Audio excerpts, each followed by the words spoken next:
One of the busiest actors in Hollywood, he played Neelix in 172 episodes of Star Trek Voyager between 1995 and 2001. We're very pleased he's here. Please, a big, warm round of applause for Mr. Ethan Phillips!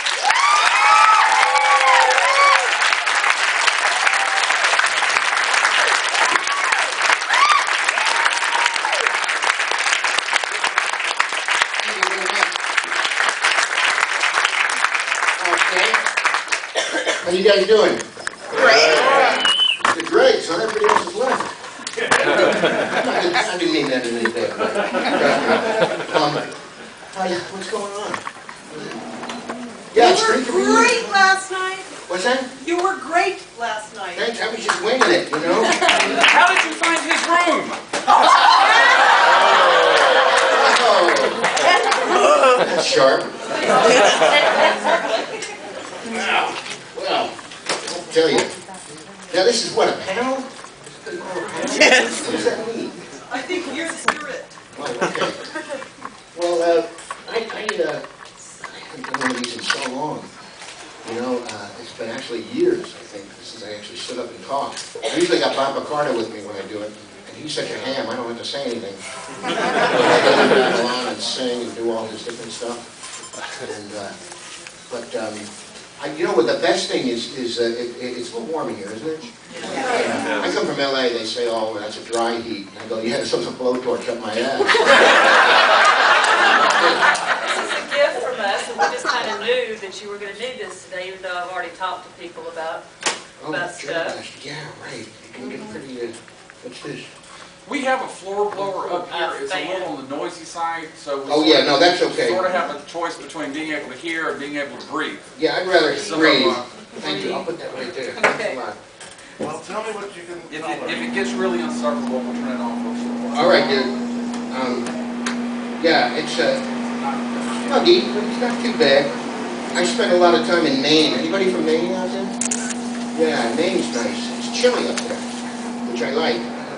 I was there last winter. I could actually open a can with my nipple. That's how cold it got. I was in Portland, down south, in January. I hired a hooker to blow on my hands. Very cold. I remember seeing this Amish guy buying an electric blanket. In Maine? Yeah. Oh, there's Amish up there. Yeah, it's very, very cold up there. I've just finished doing, who gives a shit, but I'll tell you anyway. I just finished doing a Broadway show for 8 months, but with Nathan Lane, called November, by David Mamet. We closed in July. Everybody get to see that? No? Well, it was a lot of fun, and it was great working with David Mamet, and Laurie Metcalf was in it, and Dylan Baker. And now I'm doing a show called Pushing Daisies, which I don't know if you guys get that here. Yeah. Very good show, Right. Yeah, a lot of fun. And the executive producer of that is Brian Fuller. He was one of the producers on Star Trek for many years. And before November, I did an episode of Bones, and an episode of Eli Stone, and an episode of Criminal Minds. And just different episodic work out in LA, you know, go from one medium to the other. I did my first horror film last year, which has been showing on Sci-Fi, called Hallowed Ground. Oh, yeah. I've never done a horror film before. They're a lot of fun to do. They're supposed to be really scary, and they are, but when you're on the set, they're not scary at all. They're kind of silly. I mean, the demon in this was this scarecrow, and I hired this guy, I can't remember his first name, his last name was Phelan, and he's real tall and really thin. I mean, really thin. If he had buck teeth, you could use him as a 9-iron. And he had this very scary costume on, made out of burlap and glue and whatever. It was just he looked like a freaky demonic scarecrow. And my very first day on the set, I had a scene with him in a cornfield. And this guy really creeped me out. And they said, cut. And the dude goes over to the side, and his wife is there, and his little son, and he starts cutting up his son's dinner and going, come on, sweetie, come on, you can do this, you know. This guy's not scary at all, you know. And it kind of changed my mind about horror films. But I started acting when I was in high school, I wanted to be an actor since I was a little kid. I remember I was about 7 or 8 years old, and I was watching a TV show called Panic. I don't know if anybody remembers that. It was what do you call it, an anthology show, and it was on CBS in the late 50s. And I was sitting with, I have 5 sisters, and sitting with my whole family, my mom there. We were watching the show, and I was like 7 or 8, and there was this really scary scene with this family was in a car, and the parking brake on the car had broken, and they were slowly going towards this cliff. And I remember getting absolutely terrified. You know, I kind of lost it. And my mom very patiently explained to me that this was being photographed, and that the actual people in this were not in any jeopardy at all. They were in fact actors, and they were pretending to be in jeopardy. And that in fact they would probably cut a little bit and have a coffee break. And then they'd go back and they'd do the same thing again.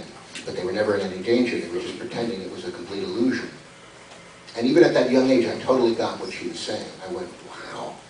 And the idea that there were people who were being paid, this is what they were doing for a living, to pretend, it just really hit me. I remember it was like, you know, a very profound moment. And it never left me. And I always wanted to be inside the illusion. I never wanted to write it or direct it or produce it or anything. I just wanted to be the guy walking around inside the illusion. That's why I never got involved in directing or anything else. And it stayed with me for a long time. And I was a big football player in grammar school. I was a stocky kid, and I was very good. I was like an all-star guard and everything. But when I got to high school, everybody was bigger than me, and I never got to play. They just wouldn't put me in. So I said, well, I got to do something. So I wandered into the drama club. I was at a Jesuit prep school in Brooklyn, and they were auditioning for Macbeth. And I'd never been to the club, so the guy said to me, well, why don't you audition for this role, Old Seward. And Old Seward has like one line in the 5th act. And basically Old Seward, his son, Young Seward, is slaughtered on the battlefield, you know. And some sergeant comes up to Old Seward and says, my lord, your son is cut in half and lays slain on the field. And Old Seward's line is, he is dead then? Of course he's going to laugh, but what Old Seward is doing is he's, you know, processing the information. He is dead then. He said it to himself. So I read the line, he is dead then. And the priest says to me, he says, no. He says, this man's son has just been killed. I mean, he's been slaughtered. I mean, a father would feel a great deal of sorrow and pain. I want to see that in your recitation of the line. So I'd never acted before, but I remember thinking to myself, oh, okay, I just got to pretend that this bad thing has happened. So I mustered up all the passion I could, and I read the line, and the priest said, ooh, pretty good, kid. And that made an impression on me, too. So I thought, oh, wow, you know, great. I can do something. So I started to audition for all the plays, and I just kind of had I got a kick out of doing it. So they used to put me in all the parts and everything like that. But you know, being an actor is not something you do. I came from a middle-class background in Long Island, and people became shop owners and restaurateurs and, you know, blue-collar jobs and stuff like that. But to be an actor was not something that you would pursue, you know. But I got to college, and I was studying to be a teacher, and during one class, these people came in and said, we're auditioning for Taming of the Shrew. So my girlfriend at the time, she knew I had acted in high school. She said, well, you should go audition for this. So I said, okay. So I went in and I auditioned. I got a job. I got a part in this drama club in college. And it was the first time I met people who were serious about doing this for a living. I met guys and girls who were really interested in this, not as a hobby, but as a possible profession. And that influenced me, and I began thinking more about it seriously. And when I got out of college, I looked around at the people I saw on stage, and the people I saw on film. And I thought to myself, well, you know, gee, I can do that, I think. And she's like Jodie Foster. They asked Jodie Foster if she ever went to acting school. And she said, no, I always thought acting was just pretending really well.